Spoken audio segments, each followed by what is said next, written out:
Good evening, everyone. So today, welcome to our distinguished research seminar series. And it's our great pleasure today to have Dr. Romain Badouard. And he is associate professor at the Université Paris Panthéon-Assas. And his research works mainly address content regulation on social media and opinion change and the political participation online in France. And his recent books include Les Nouvelles Lois du Web, Modération et Censure, publié par les Seuils Éditions in the year 2020, and as well as Des Enchantements de l'Internet, des informations, rumeurs et propagande, published by FEP in the year 2017. Both are very fascinating books. So today, the topic of his talk today is platform regulation and free speech controversy in Europe. So without further ado, I will just pass the floor to Professor Badouard. Thank you. Thank you, Celine. Hi, everyone. Thank you for your invitation. I'm very glad to have this time of exchange with you. As you mentioned, I'm an associate professor at the University Paris Panthéon-Assas, and my work addresses platforms regulation, platform governance in Europe, and more specifically content regulation on social media. And I publish several papers and books on this issue. But most of these publications are in French, so I don't often get the chance to speak of my researches in English. So thank you for this opportunity. And first of all, sorry about this terrible French accent, but I can do anything about it. So anyway, the subject today is the platform regulation and free speech controversy in Europe.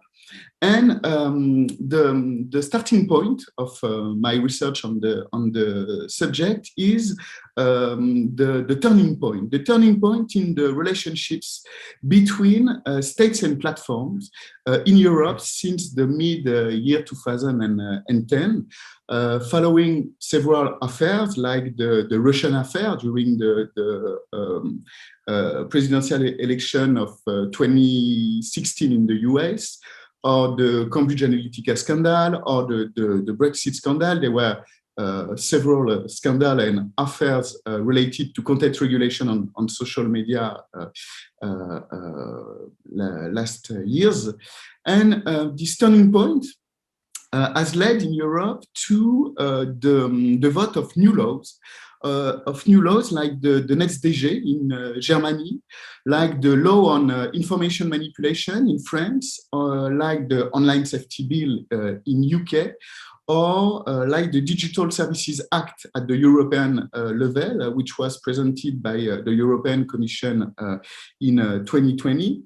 And even if these laws are quite different, they share common objectives and they exemplify the desire of European states and institutions to regain control over the issue of online content regulation. And this turning point follows a decade during which, in Europe, platforms were depicted as stronger than states or actors that were impossible to regulate.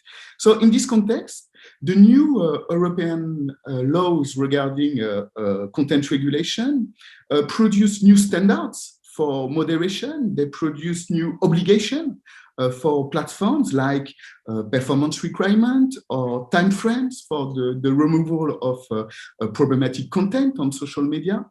And some of these laws provide for sanction, mostly fines, if the platforms appear to be non-compliant with the new rules that are enacted by European states.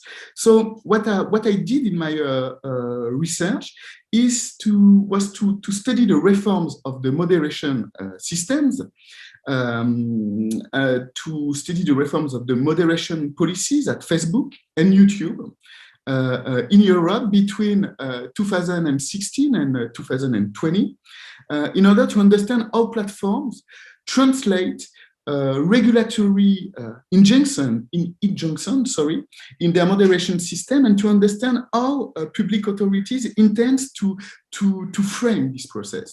So in this talk, I will focus on the first aspect, how platforms translate regulatory injunctions in their moderation system. I will also talk about how states intend to frame this reform, but I will focus more on the first point.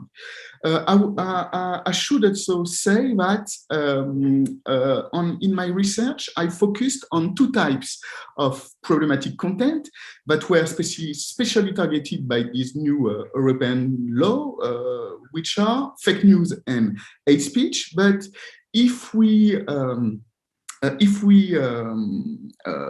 take into account the overall evolution of moderation systems, we should also take into account the fight against terrorism or copyright enforcement. That's not the case here. So it's just to precise that I will focus on the specific type of content, which are fake news and hate speech, but that are quite good example to understand how moderation systems evolve with regard to new European laws regarding content regulation. So I will focus on three different aspects. The first one is the reform of reporting and flagging procedure. That is to say that I will try to explain how Facebook and YouTube have adapted their procedure, their reporting and flagging processes to this new legal constraint, particularly by developing two tiered moderation system. That means bi-level, split-level moderation system, one at the international level for Facebook and YouTube, and the other at national levels in order to comply with this new European legislation. So then I will address the issue of the automation of moderation through the use of artificial intelligence tools to detect hate speech and fake news. And finally, I will address the issue of shadow banning, that is to say how platforms manage gray contents on social media, which means poor quality contents that do not infringe their community standards by limiting their visibility. For instance, if we take, for example, fake news are specific types of contents that do not go against a standard publication at Facebook or YouTube, but that are considered as poor quality contents. And the answer of platform to address this issue is to downgrade their visibility. And regarding the automation of moderation and shadow banning processes, we could say that the main research question behind this is to understand how the moderation of speech on platforms influence the exercise of free speech for internet users. Okay, so to do this study, I focused first on the analysis of documents that are produced by Facebook and Google regarding their moderation policies. There were like 76 documents that were analyzed, like transparency reports, like white papers, publication standards, and different articles and columns on the company's official blogs related to content regulation. I also did some interviews with individuals in charge of moderation policy at the two companies. And I also studied a second body of documents, which were produced by public authorities in France, in Germany, in UK, or by the European Commission, documents that were related to the regulation of content on social networks. There were like 40 documents I analyzed, like government reports, legal bills, public policy evaluation, for instance.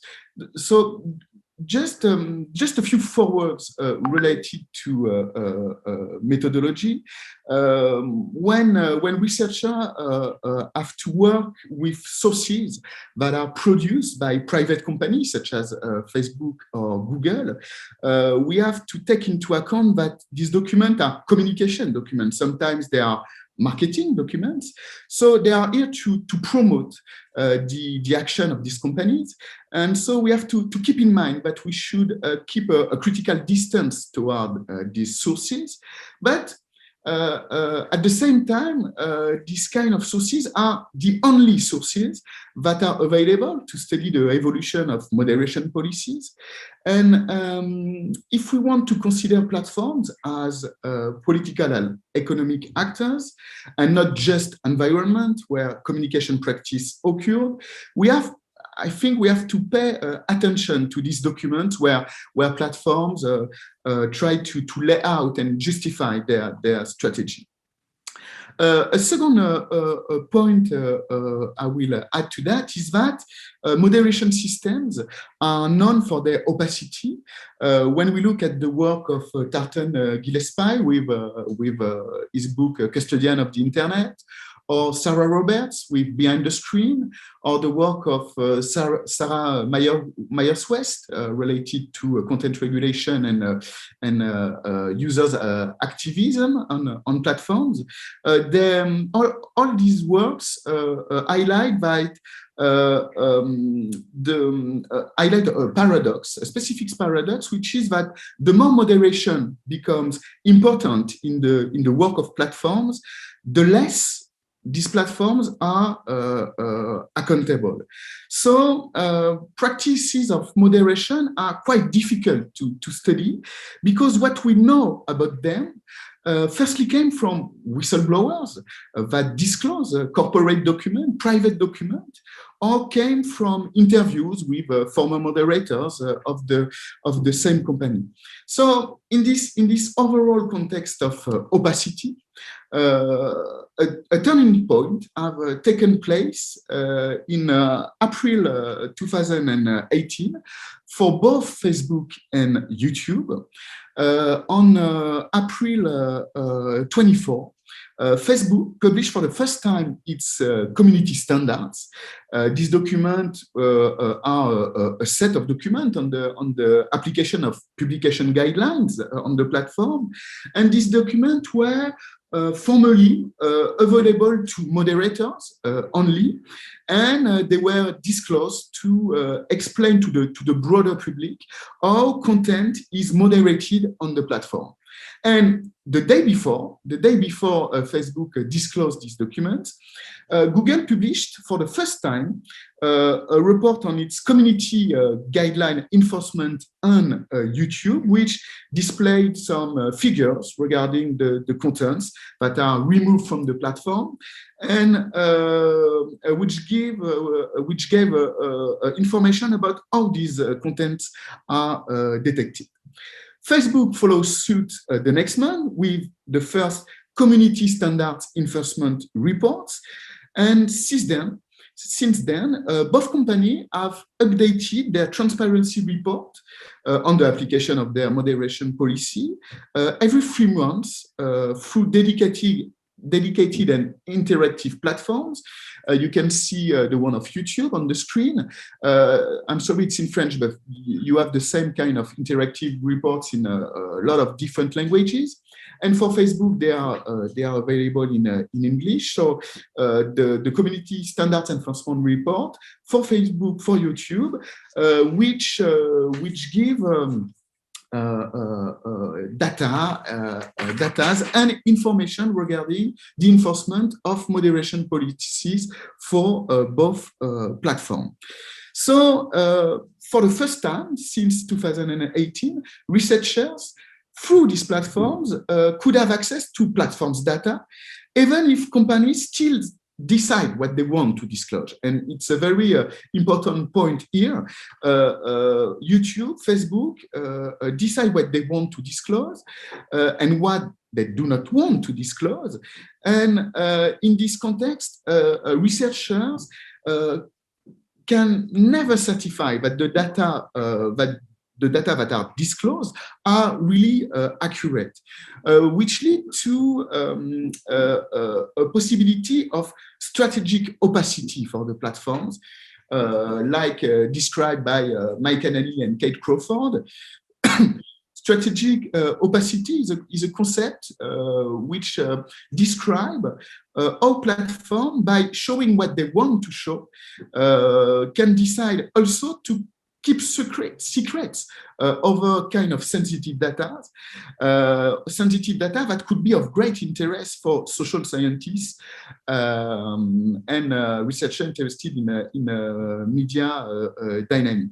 I will come back on this point later, because it's also an issue for content regulation, this issue of strategic opacity, because public authorities, when they try to regulate platforms through transparency approaches, can't never certify the data that are provided to them by platforms. Okay, so we have access to these community standard enforcement report. We also have access to several information in a specific blogs and websites produced and put online by YouTube and Facebook. You have this the YouTube official blog inside YouTube, which gives a lot of different information with regard to the moderation policy of the company. You have the same thing with inside Google, which gives more overall information about policies, content policies at Google.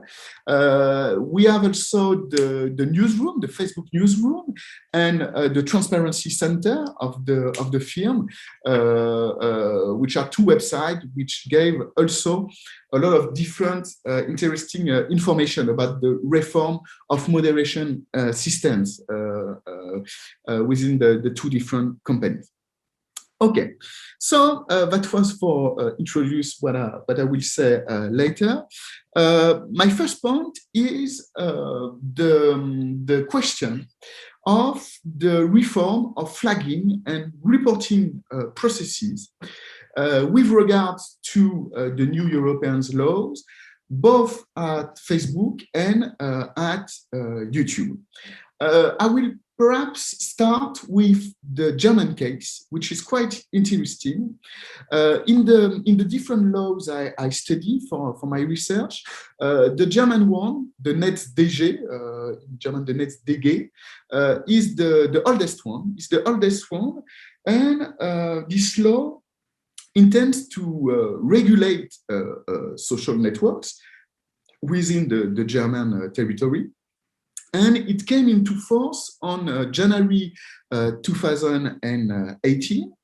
And this law requires social networks with more than 2 million users within the German territory to remove hateful content reported to them by their user within 24 hours, or if they don't, they will face fines.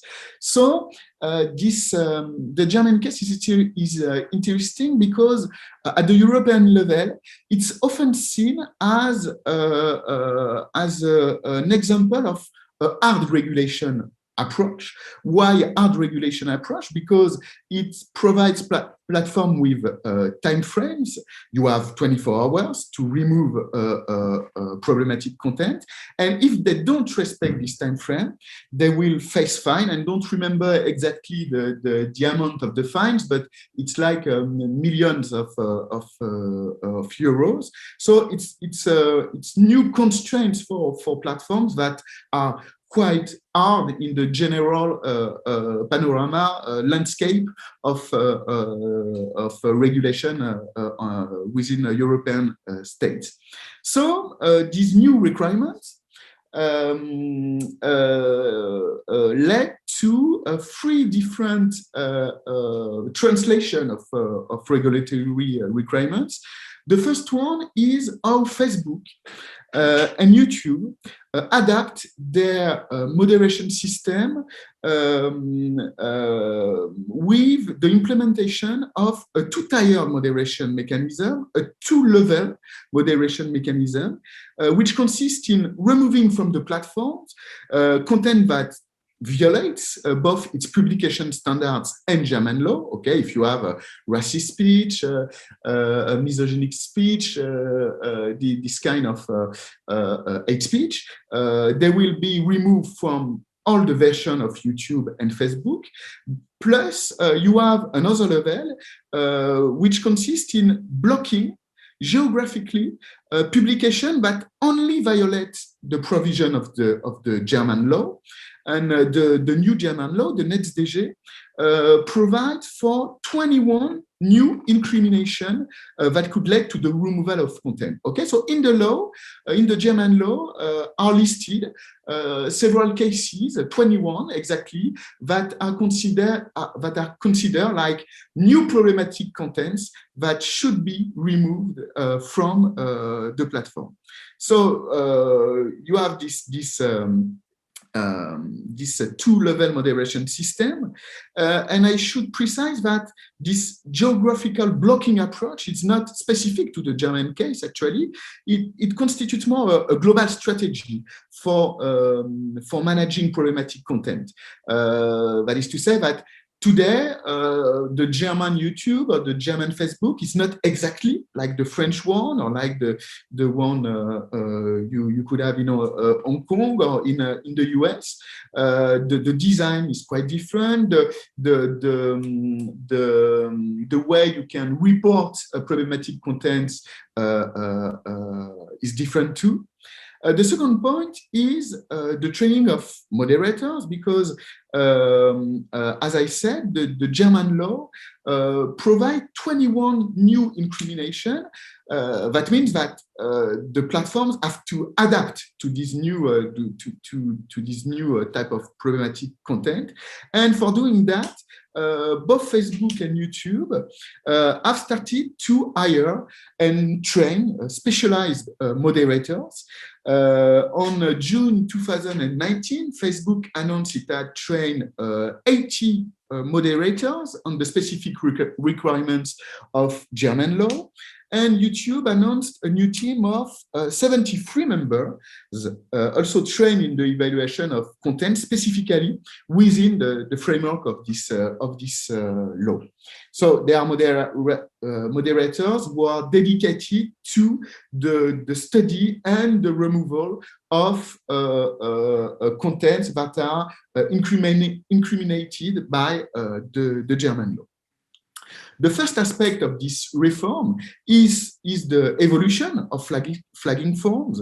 On Facebook, reporting content on the grounds of the NetzDG involves a specific complaint form, which is not directly accessible from the newsfeed and which is only available in Germany.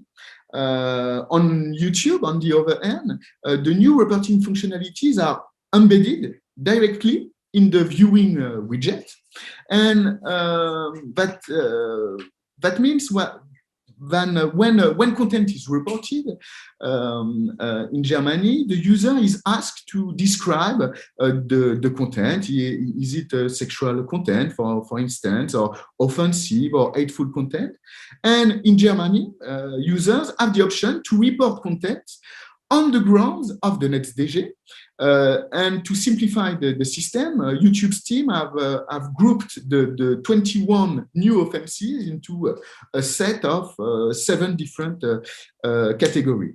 So we have different approach here between Facebook and YouTube, and integrating the new incrimination right in the design of the flagging system has had a direct consequence with the number of requests made by users that has greatly increased.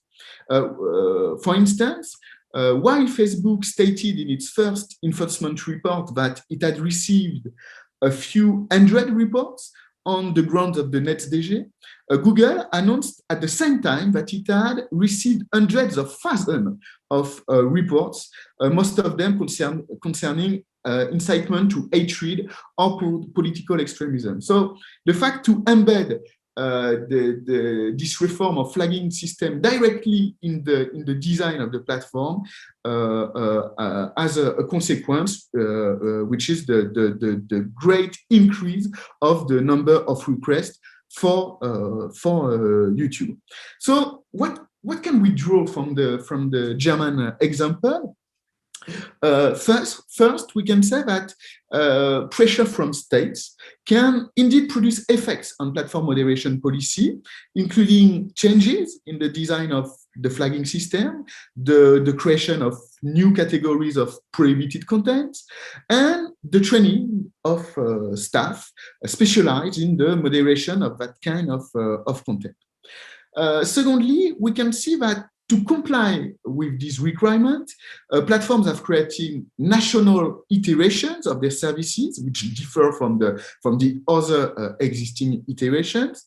And this geographical nesting of platforms both illustrates the difficulty of the company to establish publication rules at an international scale. But it also demonstrates states' capacity to set specific rules of use within their own border. And finally, I would also say that there are differences between European countries in the very conception of what should be a good way to regulate platforms. For instance, France tried to pass a law against hate speech, which was called the Avia law, which was very similar actually from the German law I just described. The goal of the law was to remove hateful content reported to platform by their user within 24 hours or facing fines, exactly like in Germany. But actually, this law was voted, but it was then censured by French Constitutional Council for being oppressive, for preventing French citizens to exert their right to free speech online. So actually, there is no more the Avia law in France because it is considered as preventing citizens to express their right to free speech. And when France passed another law, the law on information manipulation, which created a new offense for spreading fake news online, exactly as Germany did with regard to the 21 new incrimination, the French law create a specific legal process for the flagging and reporting of fake news, which means that at the end, it's a judge that is in charge of demanding platform to reform to remove a publication. So it's quite the very difference we have in Europe between the different approaches of platforms regulation is mainly based on the role of justice, justice institution, of the judges in deciding if specific contents should be removed from platform or should stay on the platform. Okay, the second point I would like to discuss is the automation of moderation. As we just saw with flagging procedure, we could say that platforms have historically relied on reports by users for the identification of problematic content. But actually, the main problem platforms are facing today is the enormous amount of content published daily on the services. A few figures to illustrate this point. We know that each minute there are 500 hours of video that are uploaded on YouTube, and Facebook has 1.8 billion active users every day. So for platforms, what is at stake here is how to put moderation at scale? How can this platform could have a relevant moderation system with regard to the amount of content that are published every day? And the answer of platform with regard to this issue is to bet on artificial intelligence to implement automated content and flagging tools. This approach is comforted by the European laws I have mentioned earlier, because if a law requires platforms to respect a 24-hour time frame for processing content that are reported to them, the idea for platform is to detect and remove a certain number of publications even before they are reported by user. So how does it work? How the automation of moderation works? Actually, algorithms are trained to recognize problematic posts by feeding on large databases containing content that have already been sanctioned by the moderator. So you have a huge database of content that were removed from YouTube, that were removed from Facebook. They are private databases, and the artificial intelligence algorithm are trained to recognize these specific types of content. So at Facebook, the first mention of these automated flagging techniques dates back to June 2017. Within the framework of the company's counter-terrorism policies. But in September 2019, Facebook announced it was extending to, this policy was extending to hateful content and racist group. Since then, the use of automated flagging seems to have become widespread within the company as the main method to fight against online hate, and the same processes are applied to Instagram, which is also a platform owned by the Facebook company. A few figures that are provided by Facebook with regard to the automation of moderation.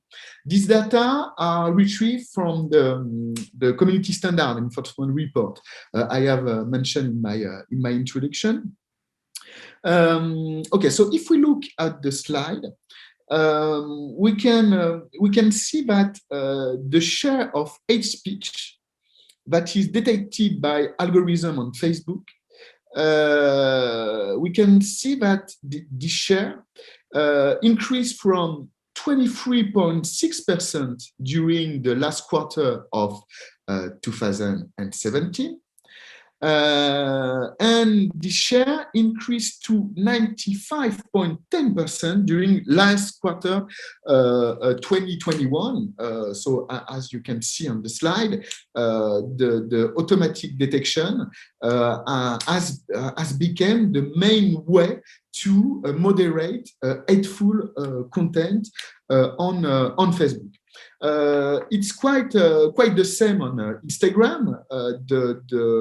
The figure follow a similar path, and Google also follows a similar path for the detection of problematic videos and comments. Although the data provided by YouTube's community guidelines enforcement reports are far less accurate than on Facebook. When you go on the community standard enforcement report at Facebook, the data are far more precise than on the YouTube's one. What we have on YouTube is data related to the overall moderation, but we don't have data related to the moderation of specific kind of speeches, like hate speech, fake news, cyberbullying, spam. We don't have this kind of data for YouTube. We have it for Facebook. But when we look at the overall figures, we can see that at YouTube too, automatic detection is the main way to detect inappropriate videos on the platforms. During the last quarter of 2017, there were like more than 6 million videos that were automatically detected for being inappropriate on the platform. And when we look at the figure of the last quarter 2021, we see that there were far less videos that were automatically detected, but we can also see that the proportion between flagging by users, flagging by trusted flaggers, trusted flaggers who are which are organizations which work with YouTube to reform its moderation procedure. We can see that the proportions are quite the same, and automatic detection is still the main way to find and remove forbidden contents on YouTube. We could also add that regarding the comments this time, regarding the comments, it's more than 99% of the comments that are removed with automatic detection on YouTube. Another thing about automation of moderation is its relation to the COVID crisis and the way the COVID crisis has led to a great increasing of automatic moderation on the platform. Actually, since March 2020, moderators both at YouTube and at Facebook were confined, they were locked down. And as moderators could not exert their work from a private area, we can imagine that it's quite hard to be a moderator and to be faced with murders or tortures act or against animals or humans or rapes or this kind of contents, and working at home with possibly children around, etc., etc. So moderators were locked down. And both Facebook and YouTube decided to increase the share of automatic detection. And they decided to also allow algorithms not only just to detect problematic content, but also to put them down. And before that, before the lockdown, actually algorithms were in charge to detect a problematic content and to forward this content to human moderators who finally would decide if the content will stay on the platform or will be removed. During the COVID crisis, as the moderators were locked down, it was the algorithm which decided if the content, the publication should be removed or not. As you can see on the slide, it's in French, but it's a disclaimer. It's a disclaimer you can find when you go on the YouTube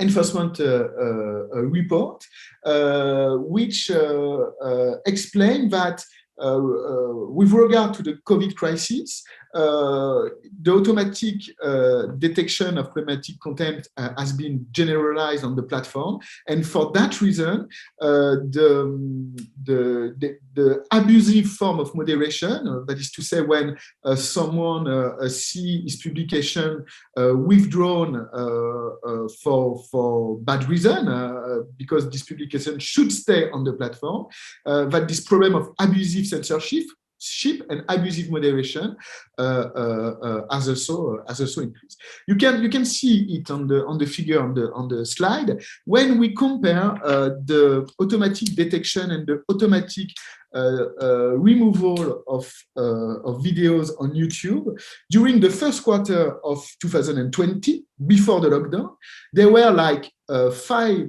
million around 6 million videos that were suppressed by algorithm. And during the second quarters of 2020, during the lockdown, we can see that there were more than 10 million videos that were automatically detected and removed from the platform. So that means that during the COVID crisis, the removal has been doubled on YouTube. So when removals have been doubled, we can understand that there were a lot of abusive censorship between these decisions that were made by algorithm. But quite surprisingly, even if Facebook decided to also generalize the automatic detection, this generalization of automatic detection has led to the contrary. That means that there were less withdrawals during the lockdown, perhaps because of the settings of the detection tools, but that means that during the lockdown, Facebook allowed more problematic content to be posted. So we can see that between Facebook and YouTube, there was a quite different approach of the generalization of automatic detection. Sorry. Anyway, according to the two companies themselves, there are two main problems with the automated flagging of sensitive content, such as hate speech. The first one is the question of its effectiveness. Insofar as racist, anti-Semitic, homophobic and misogynistic networks on individuals know how to practice the art of concealment to escape detection. When you study racist groups, for instance, you can see that they can use a word instead of another. For instance, you choose a word that is mundane to describe a certain group of population. But if the algorithm has never meet the specific word used to a specific kind of population, it will be impossible for it to detect that it is facing hate speeches. So there is this problem of effectiveness. Automatic detection is quite easy to skirt for users. And the second problem is the forms of abusive censorships on the platform, because automated flagging leads to a number of errors of judgment when an internet user, for instance, reproduce racist comments to condemn them. It can be blocked and his publication can be removed, even if he is condemning a kind of hate speech, because he is reproducing them. So it's an illustration of how automatic detection meet difficulties to understand the context of exchanges on the platform. So for both hateful content and fake news, the issue lies in taking into account the context of the discussion, which is still problematic in the field of artificial intelligence. And I mentioned earlier the work of Sarah Roberts or Tarleton Gillespie, who have shown in their own work how artificial intelligence meet difficulties in this very specific context. And while algorithm can be extremely powerful for analyzing phenomena that can be expressed in the form of data, this is not necessarily the case when it comes to the cultural or situational context of a discussion. So, in order to mitigate the risk of abusive censorship associated with the automation of moderation, platforms have developed appeals procedure which allow internet users to request for a second evaluation of their post when they consider its removal to be illegitimate. For instance, if you publish a specific post that Facebook or YouTube decided to remove your post, you have the right now to demand a second evaluation. That means that a second evaluator, a second moderator will have to study the case of your publication and to decide if the post or if the video can stay on the platform, can be reposted, or should stay away from the newsfeed and the recommendation of videos on YouTube. So at Facebook, the implementation of appeal processes is directly related to the release of new publication standards in April 2018. And this appeal, which concretely means the second evaluation, as I mentioned, must take place within 24 hours, and the platform has committed, the firm has committed to republishing the content if its removal is ultimately deemed improper. What is interesting here is that in the transparency report, both of the one of Facebook and the one of YouTube, we have access to figures on appeal processes from the first half of 2019. So I can give you an example. For instance, for the second quarter of 2021, there were 31 million posts that were withdrawn from Facebook for being hateful. And on these 31 million posts, there were 1.4 million appeal processes. Okay, so 30 million content that are suppressed, removed from the platform, and 1.5 million of users calling for a second evaluation, calling the platforms to show that they think that they were the target of a kind of abusive censorship. And on this 1.4 million appeal processes, there were 400,000 of them that were republished on Facebook, which means that like 30% of the appeals and 1.3 of the overall content detected for hate speech are reposted after the second evaluation. That means that it's quite a huge number. It's 1/3 of appeals lead to republication. It shows that there is indeed some kind of abusive moderation and abusive censorship with the automation of detection. So at YouTube, the appeal process is older. It dates back to July 2010, so it's quite old with regard to the Facebook policy. And on the YouTube standard enforcement report, figures are less accurate. The number of appeals and post restore is not broken down by content type. As I said earlier, you don't have the republication and the appeal processes ranging by a different kind of speech incriminated.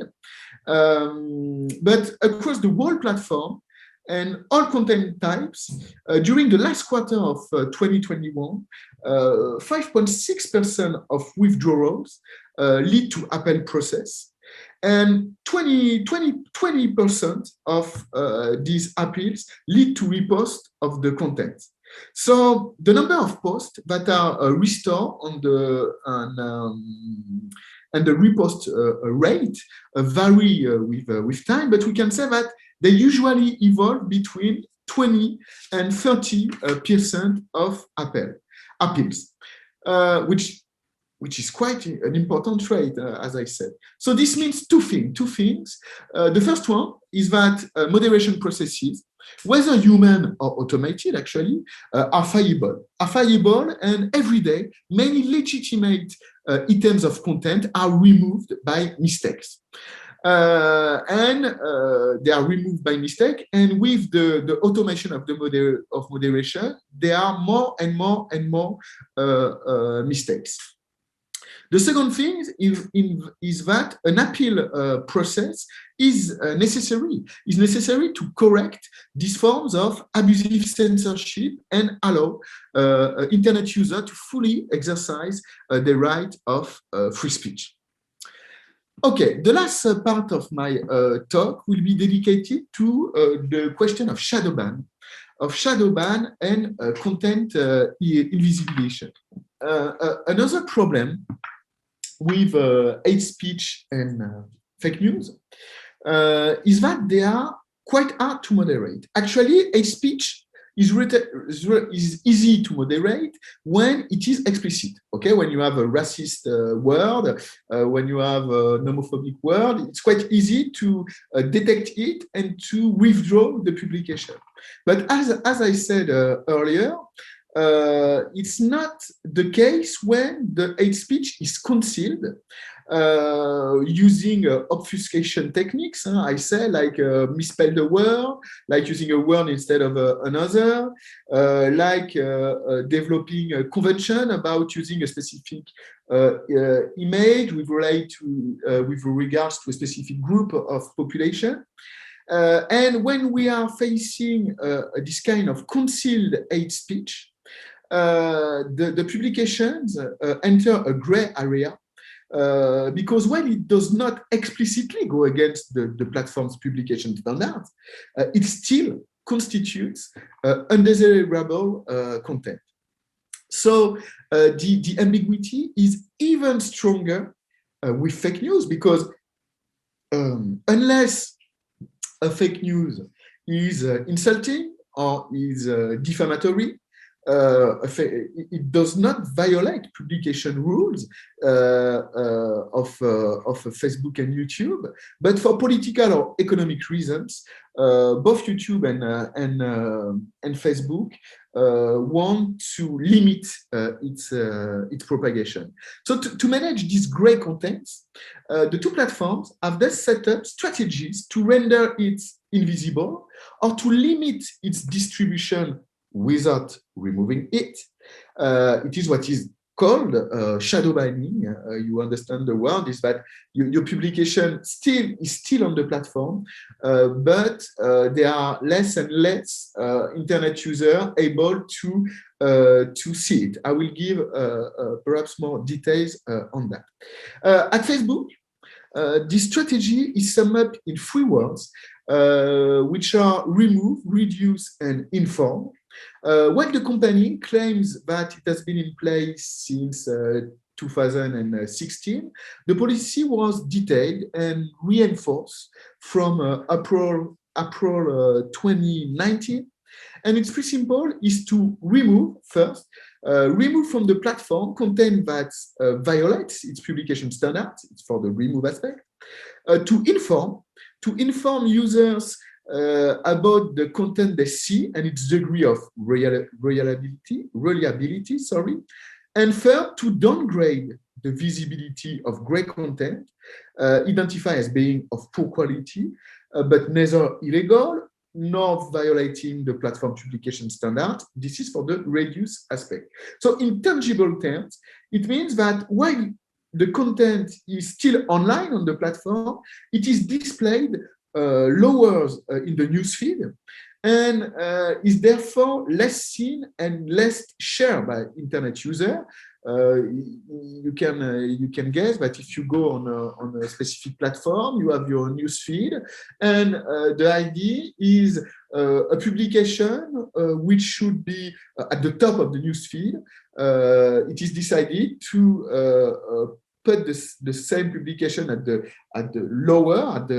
end of the feed, which means that more and more of internet users who should have seen the publication actually won't see it.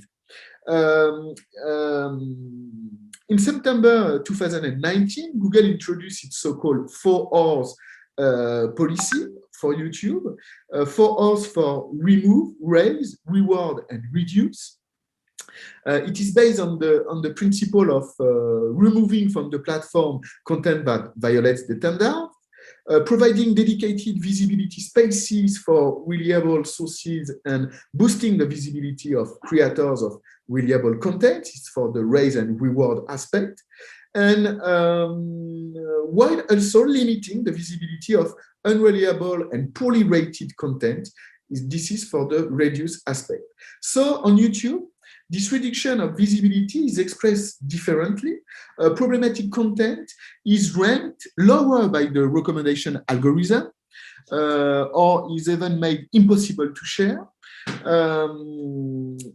But however, the result is similar to that on Facebook.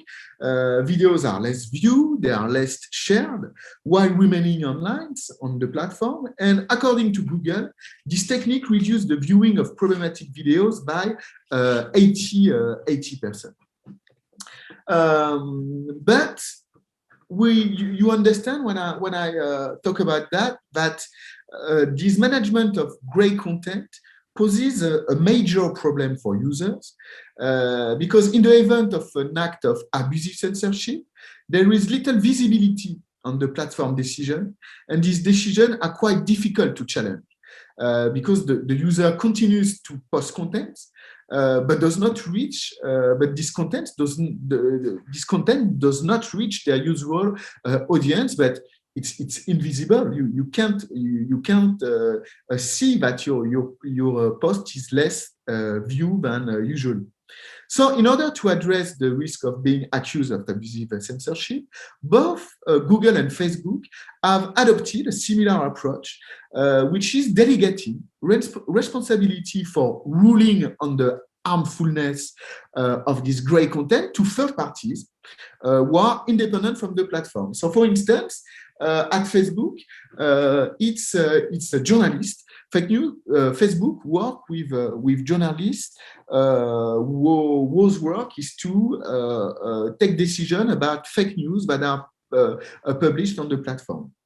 So how does it work?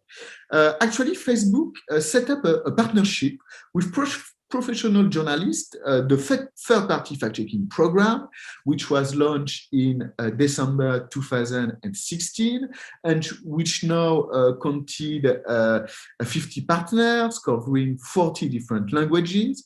And the purpose of the partnership is to hire journalists from recognized newsrooms in France and in other countries who are members of the International Fact-Checking Network to work directly for the platform. So concretely, on Facebook, the platforms benefit from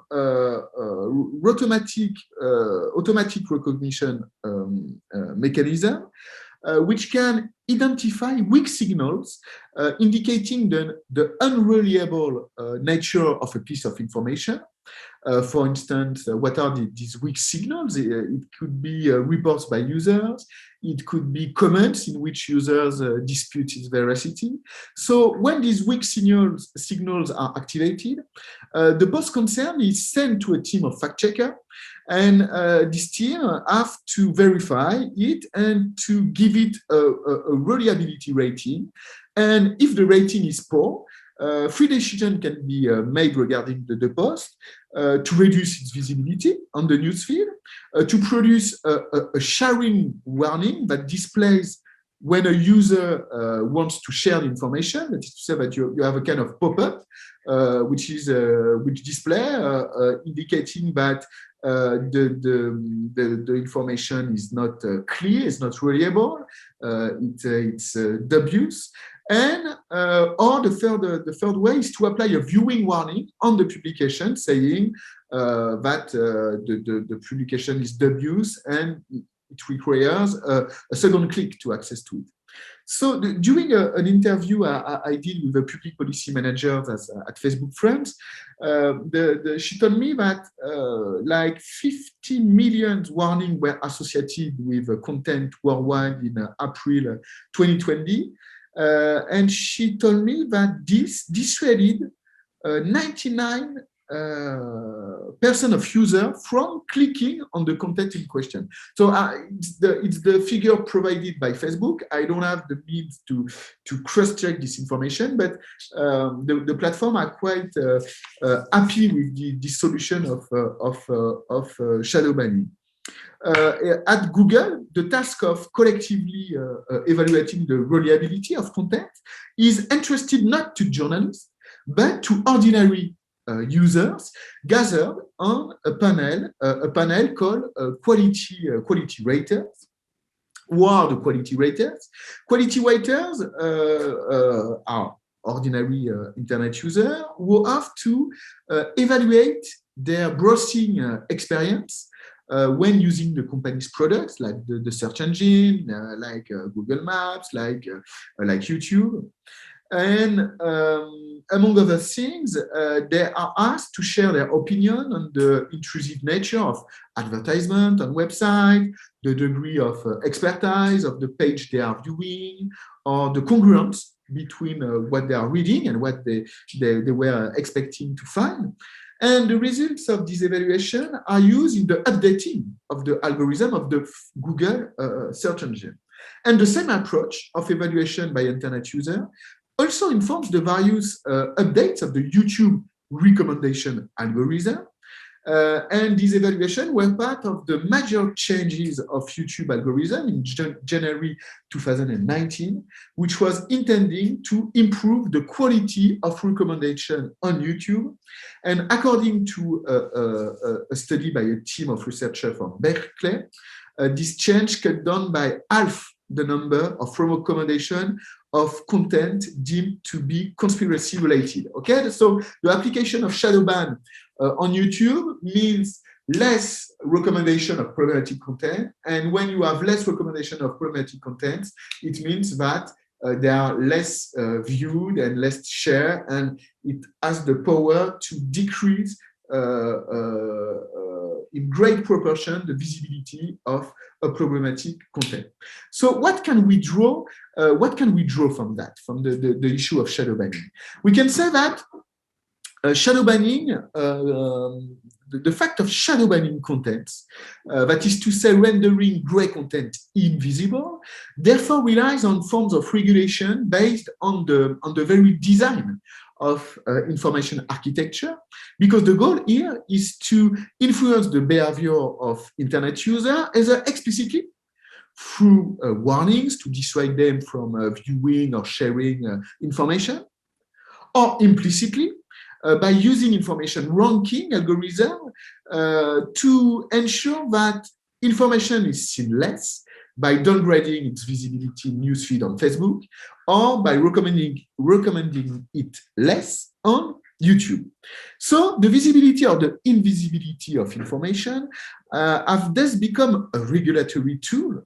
The focus is not so much on preventing content from being published. It's not the issue anymore. It's not preventing content from being published. The issue now is cutting it from a potential audience, a potential public.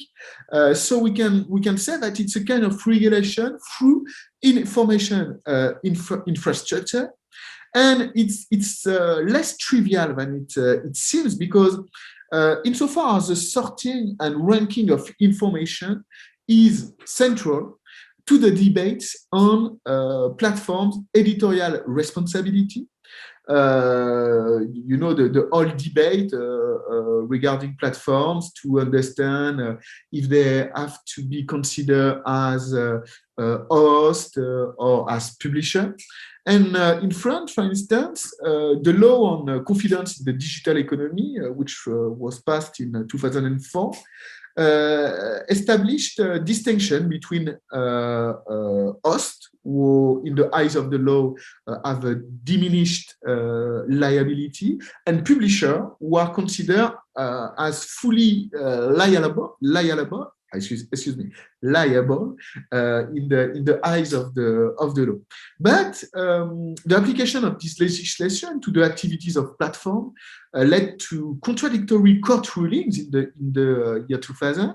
In some cases, platforms were considered as hosts since they did not exercise control over the content published using their tool. And in other cases, they were considered as publishers because their algorithm performed filtering and sorting function that could be likened editorial activities, actually.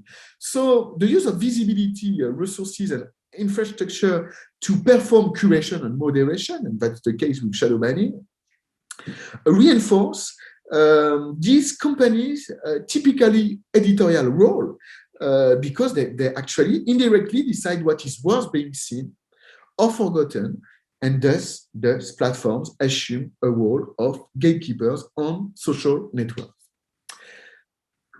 A few words to conclude. First, how states try to frame the reforms of moderation system with regard to automation and shadow banning.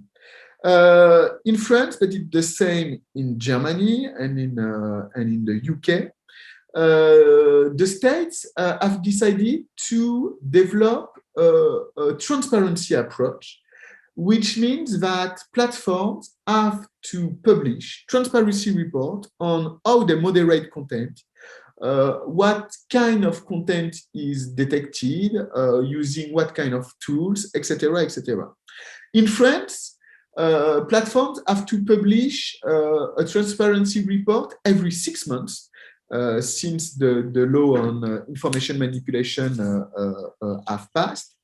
Every 6 months, and these reports are available publicly. They provided a lot of different data with regard to the activities of moderation of platforms.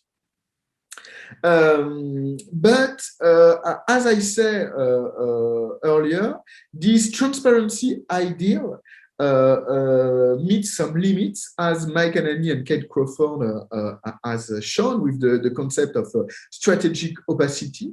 It means that platforms can show what they want to show to the public authorities, and they can keep secret what they want to keep secret, and they can keep secret sensitive data.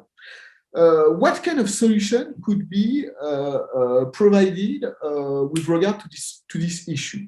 One solution could be auditing algorithm. Audit of algorithm audit. And this kind of approach, auditing algorithm, is the one advocated by the Digital Services Act at the European level, which was currently in discussion between the different European institutions. And what is advocated in this treaty? It is that very big platforms, what is called very big platform, that means a platform which more than 10% Europeans are users, must one time a year order an audit of their data, an audit of their moderation tools, in order to certify that data transmitted to public authorities are accurate. So the Digital Services Act is not put in practice for now, but we have to look in the following years at how it will be translated in national laws in France, in Germany, in the UK, in Italy, etc., etc. The second conclusion is related to abusive censorship. We saw that automation and shadow banning lead to new forms of abusive censorship. Abusive censorship, that means that legitimate publication, legitimate speech are censored, and it should not be the case. What can we do with that? we can have a look to a non-legal binding charter called the Santa Clara Principles. Santa Clara Principle on Transparency and Content Regulation is a charter that was written by a researcher and activist, free speech activist in the US, and which identify 3 principles that should be respected with regard to a moderation system online. The first principle is numbers. That means that all platforms should provide data about how they moderate content. The first principle, the second principle is notice. That means that platforms have to inform users who are targeted by a removal process, and they have also to inform those who reported the publication first. And the third principle is MPhil. It means that all platforms should allow users to demand a new review of their publication. So we have, as I said, the Santa Clara Principles are non-legal by the binding charter, but it was actually, it made a great success by being put into service at, within different platforms. And the free speech activists are now asking for the generalization of this charter that should be recognized by all the platform, the social media platform, or the sharing contents platform.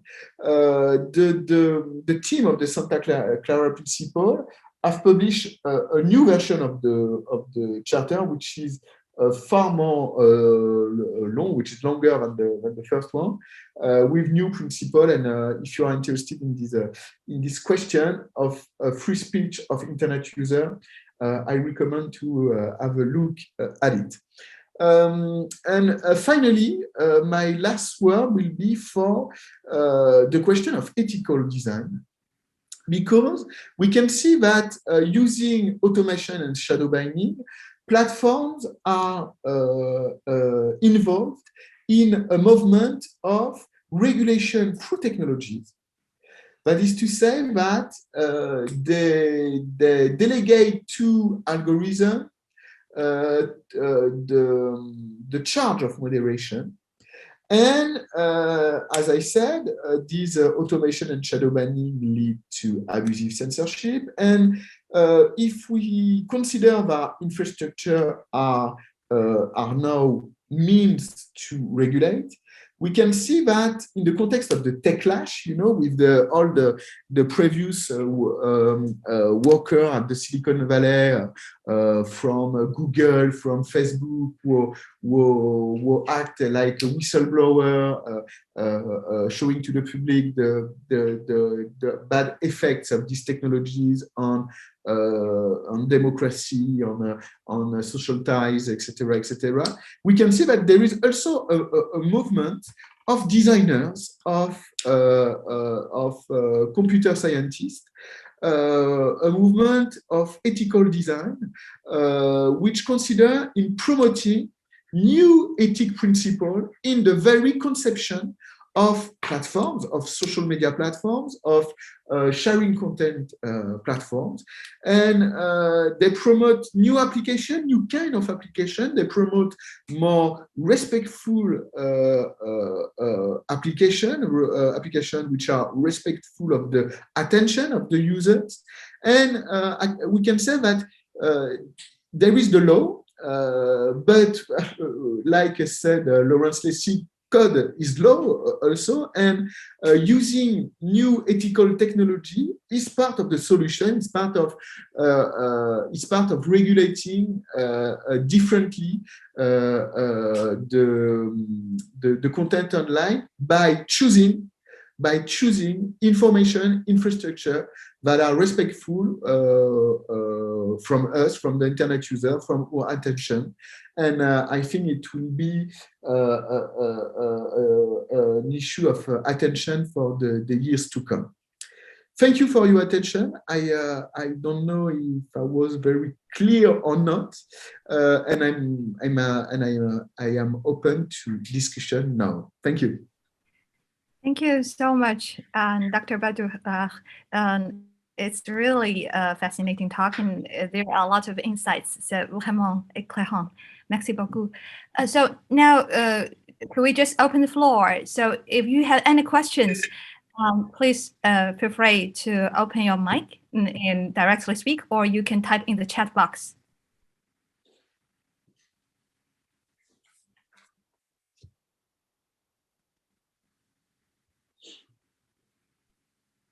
Okay.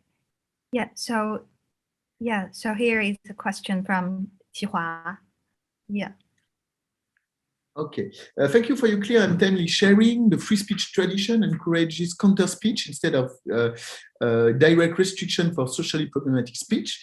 Today, both democratic and authoritarian states impose hard laws to all platforms liable, and platforms increasingly adopt technical restriction like shadow banning for such content. Would you consider these recent practices as a deviation from counter speech in free speech tradition? That's a very, very, very good question. Actually, you highlight here one of the main problems with content regulation in Europe, because when you talk about the free speech tradition, actually you talk about the American tradition of free speech, which is quite different from the one we have in Europe.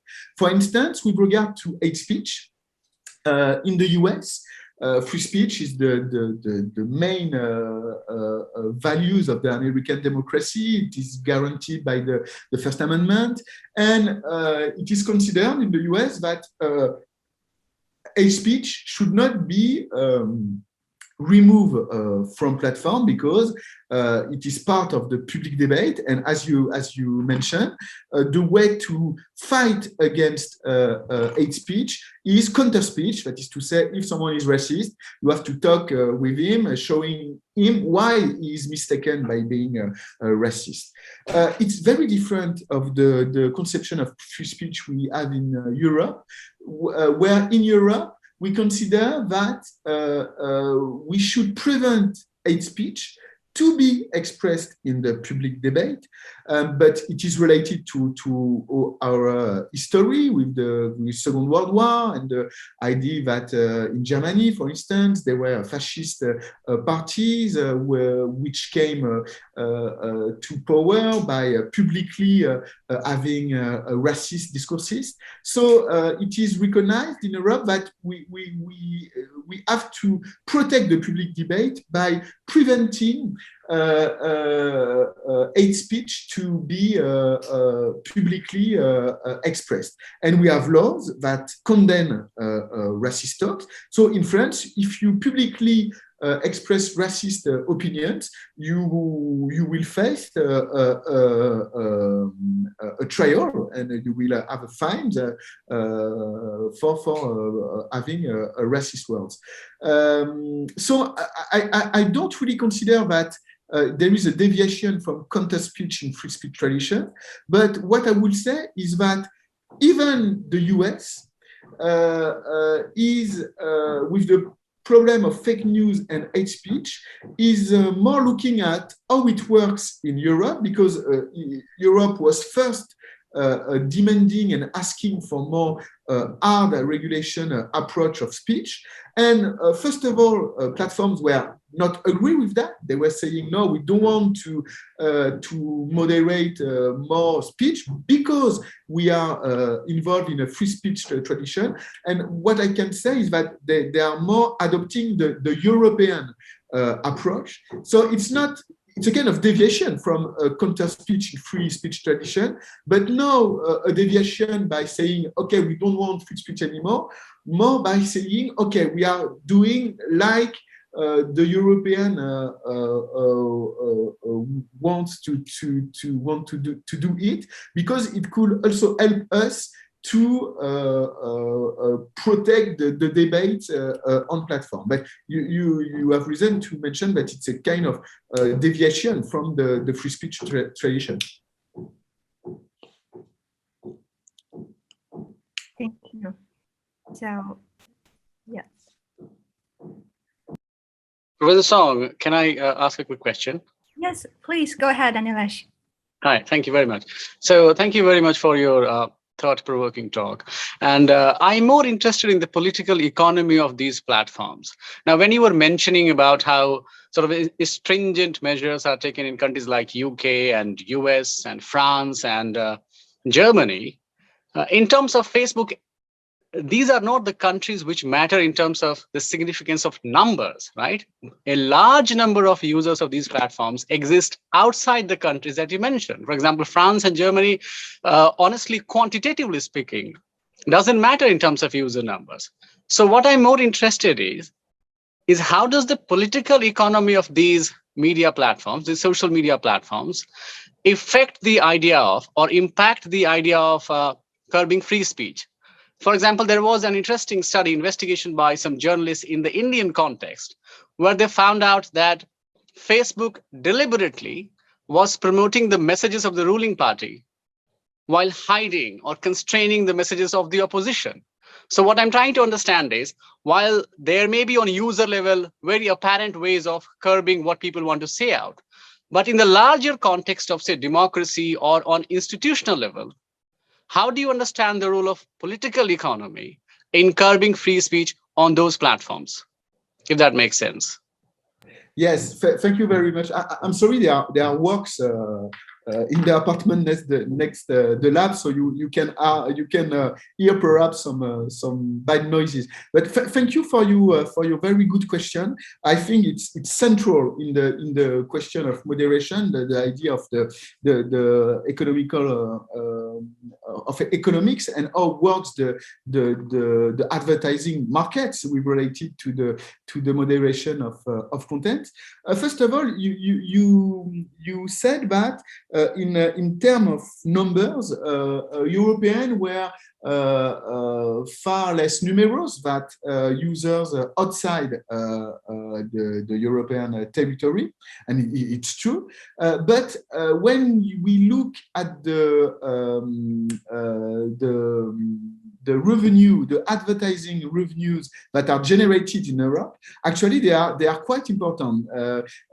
In North America, each Facebook user generate like $10 per quarter by being exposed to advertising on the platform. And in Europe, it's like $5 per users. And in the other part of the world, it's like $1 or $2. So even if the European market is not the main users of the platforms, they generate profit, they generate advertising revenues for the companies, and that's why actually they agreed to respect the new laws that are edicted by European states. It was not the case in the year 2000 and during the first part of the year 2010. So the political economy of advertising and the economic models of platform is central to understand why platforms are reforming or not the moderation system. And it's also central to understand why there are so many differences between countries. You mentioned the case of India, but it's the same in other parts of the world. When we look at the documents that were disclosed by Frances Hogan from Facebook, it shows that there were a huge asymmetry, a huge gap between countries in terms of moderators that are dedicated to moderate specific area. Most of moderators are dedicated to moderate North America, English spoken countries, a little bit the European territories have also a lot of moderators, but for the rest of the world, for instance, for Arabic countries, there are like 700 moderators, but users from Arabic countries represent 200 million of users of Facebook. So there is a huge gap, huge inequalities in terms of moderation in the world. And I think, like you mentioned, that the political economy of advertising is explain in parts these inequalities. And just a quick comment to add to that. One of my friends, this is a personal thing. One of my friends, he works with Facebook. And recently I was having a conversation with him about how the business is going and all. And he says he's increasingly feeling by working at Facebook as if he was working with a cigarette company. He says, I know it is harming, but it's just that I'm preparing their nice packets. So I think it sums it all up. Yes. It has to be a very hard work to do to work on the moderation system. Thank you. Thank you very much for your response. Thank you. Thank you for your question. Okay, then can I ask a question? Yeah. So yeah. I really like two of your articles. One is I think it's Guy Gontal Facebook, and the and the other article is I think it's Les Plateformes, Les Nouveaux Censeurs. So there's these articles I remember very well and really very fascinating insights. I think in Les Plateformes, Les Nouveaux Censeurs, you argue for the need of adapting the legislation. So I was just wondering, in Europe, is there like a general legal framework to guide this moderation? And then is there a variation? Because in your articles, you mentioned like cases in Germany as well in France.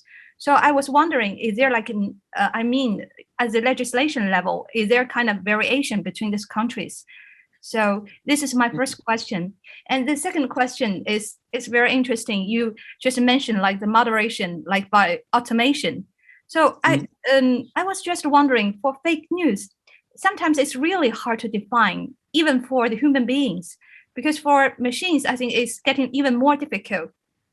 And I think in French context, it's exactly so, because in France, it seems to me the politics is very polarized. So for the right and for the left, and it's very difficult to define this kind of fake news. So I was just wondering is how to handle this issue in terms of defining fake news. And also in one of your books, I think your title is Des informations and rumeurs. So I was also wondering in the French context, it's like rumor and fake news, and how do you distinguish the two? Because now it's like in researching like misinformation in Hong Kong, it's very difficult to how to distinguish like rumor in the French context and it like the fake news. So it's like the definition problem. Yeah. So those are my two questions. Yes, it's a very good question too. Actually, for your first, with regard to your first question, so it's true that there are different approaches in Europe with regards to content moderation and content regulation. At the time I wrote the paper you mentioned, there was not like a European legislation that could try to uniformize to assemble the different approach and make one European approach. But now it has come to, since the publication of the paper, with what is called the Digital Services Act, the DSA. I can write it in the chat. The Digital Services Act. Digital Services Act is a European legislation which is intended to be applied in all European countries, which was presented in 2020 and which tried to make one kind of rule for all European countries.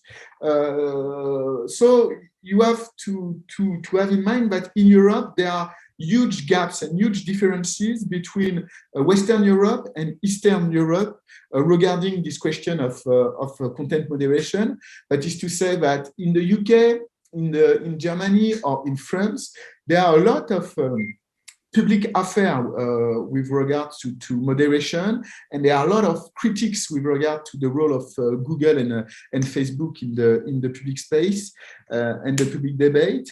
It's not the case in Eastern Europe, so there is not the same pressure from the states to regulate the content online. So this law, the Digital Services Act, intend to succeed in making one rule for all European countries.